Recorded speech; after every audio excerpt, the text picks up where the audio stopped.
Go ahead. Thank you for that. Yeah. Pakistani Prime Minister Shehbaz Sharif has made an appeal to President Biden for the release of Dr. Afia Siddiqui, who is in U.S. prison for attempting to kill American officials in Afghanistan. How would you respond to that request? So first, I certainly wouldn't get into private diplomatic communications, and on the case itself, I would refer to the Department of Justice to speak to any inquiries regarding Dr. Siddiqui's incarceration. Sure.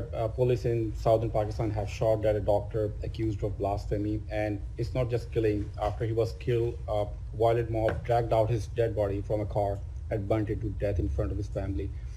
How much are you concerned about the rise of religious extremism in Pakistan?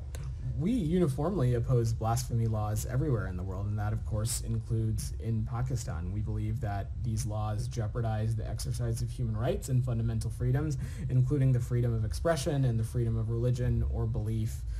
We regularly raise these concerns with countries around the world, including, of course, Pakistan.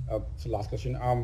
Media reports suggest that United States has communicated to the Indian government that it seeks meaningful accountability regarding the alleged murder plot of a Sikh activist in New York. Could you confirm if that kind of message sent to India, or what was their response? So to take a step back, there was valuable engagement with India's inquiry committee last week, and information was exchanged between our two governments to further our respective investigations. We understand that the Indian inquiry committee will continue its investigation, and we expect to see further steps based on last week's conversations.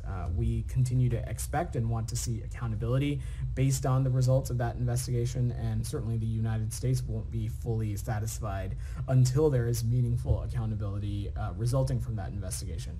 Beyond that, I'm just not going to address this in further detail, given that this is an issue that is active and remains under investigation and ongoing under both of our countries.